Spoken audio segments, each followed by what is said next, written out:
3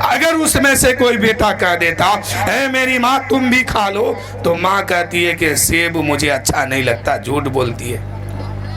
کیوں؟ کہ ماں کی ممتا یہ ہے کہ اپنے بچے کو وہ تکلیف میں نہیں دیکھ سکتی ہے، لیکن وہی بیٹا جب بڑا ہو جاتا ہے تو ماں باپ کو تکلیف دیتا ہے.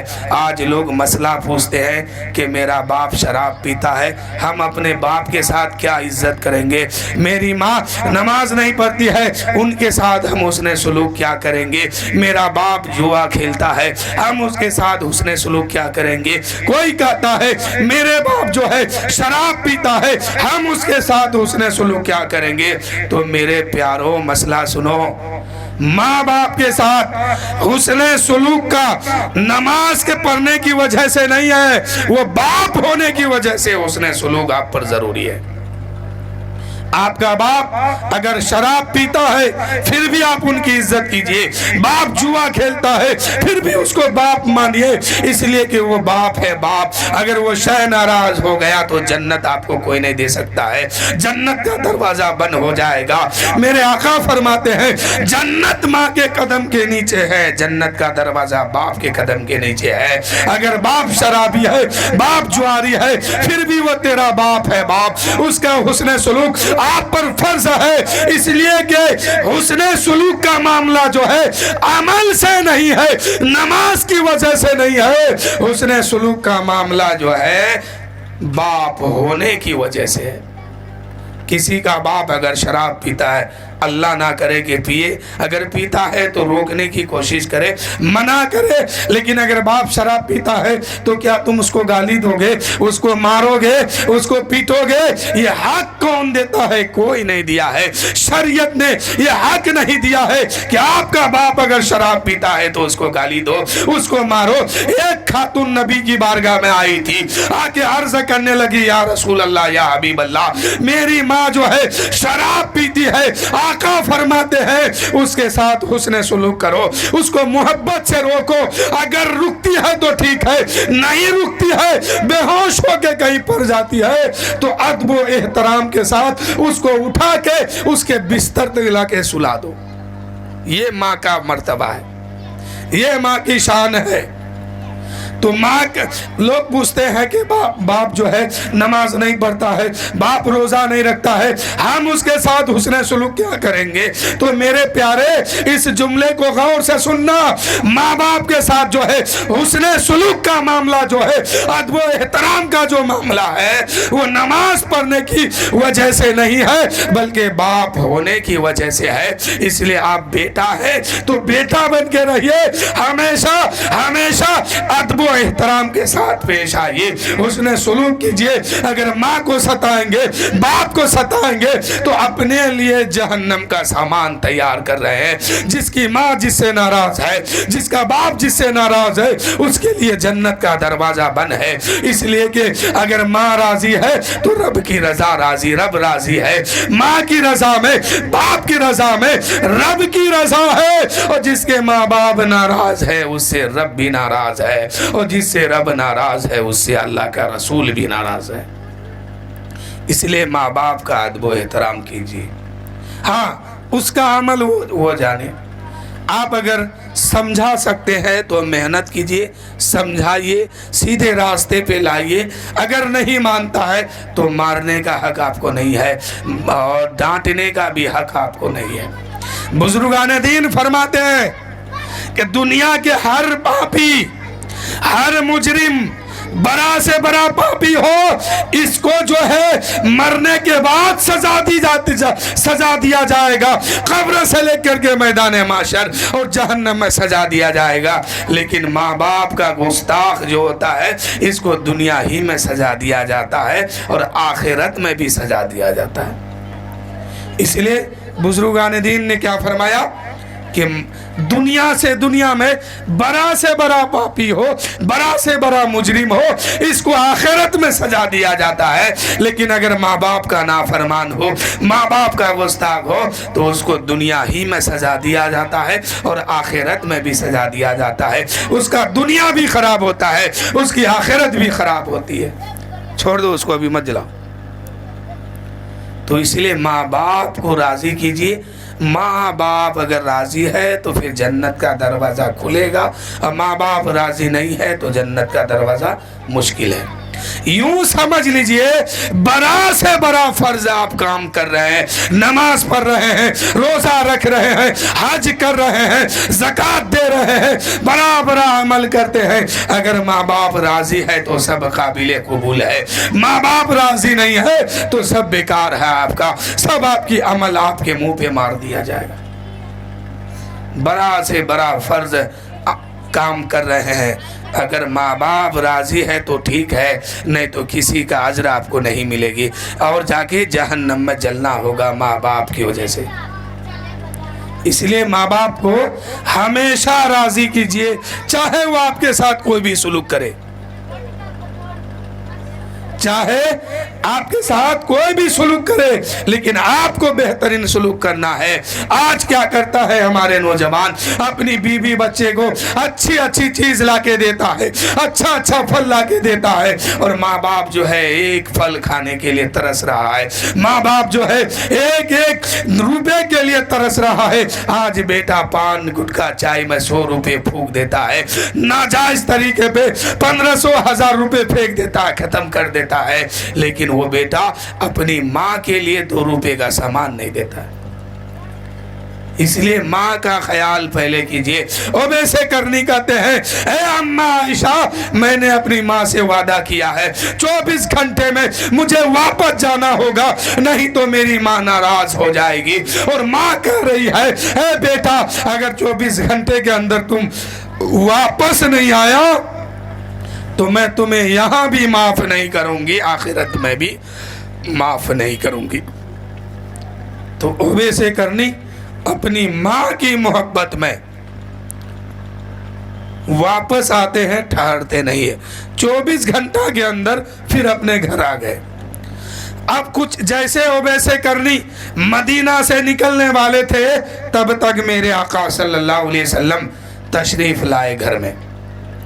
میرے آقا ارشاد فرماتے ہیں، اے عائشہ صدیقہ، کیا کوئی خاص آدمی یہاں پہ آیا تھا آج؟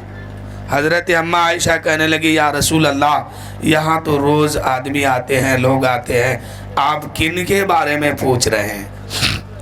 آپ کن کے بارے میں پوچھ رہے ہیں؟ میرے آقا فرماتے ہیں، اے عائشہ، سارے لوگ ایک طرف، آج ایسا لگتا ہے کہ کوئی دیوانہ خاص آیا تھا، کوئی چاہنے والا خاص آیا تھا۔ حضرت اماں عائشہ کہنے لگی، یا رسول اللہ، ایک دیوانہ آیا تھا جو بات اس طرح کرتا تھا کہ مجھے 24 گھنٹے کے اندر یمن جانا ہے۔ ان کا بال بڑا بڑا تھا، داڑھی بڑی بڑی تھی، بڑی بڑی آنکھ تھی، ہاتھ میں انڈے کے شکل جیسے نشان تھے۔ میرے آقا فرماتے ہو، میرا اویس آیا تھا، میرا اویس آیا تھا، ان کی خوشبو آ رہی ہے۔ میرے آقا فرماتے ہیں، اے عائشہ، تم جانتے ہو یہ اویس کرنی کون ہے؟ میں حضرت اماں عائشہ کہنے لگی، یا رسول اللہ، وہ کون ہے دیوانہ؟ میرے آقا فرماتے ہیں، یہ میرا دیوانہ ایسا ہے کہ کل قیامت کا دن قائم ہوگا، اس دیوانے کے صدقے میں اللہ تعالیٰ میری امت میں بہت سارے لوگوں کو بے حساب جنت عطا فرما دے گا۔ یہ اویس کرنی وہ ہے کہ ان کے صدقے میں میری امت بغیر حساب کے جنت میں چلے جائیں گے۔ اور اویس کرنی جب میدان محشر میں پہنچیں گے تو 70,000 فرشتوں کے بیچ میں ہوں گے اور کوئی ان کو پہچان نہ سکے گا۔ اس لیے کہ اویس کرنی نے دعا کی کہ مولا، کل بروز محشر میں صرف تو مجھے دیکھے اور تیرا حبیب دیکھے، اس کے علاوہ مجھے کوئی نہ دیکھ سکے۔ تو اللہ تعالیٰ اس کے لیے انتظام یہ فرمایا ہے کہ جب قیامت کا دن ہوگا، اویس کرنی میدان محشر میں آئیں گے،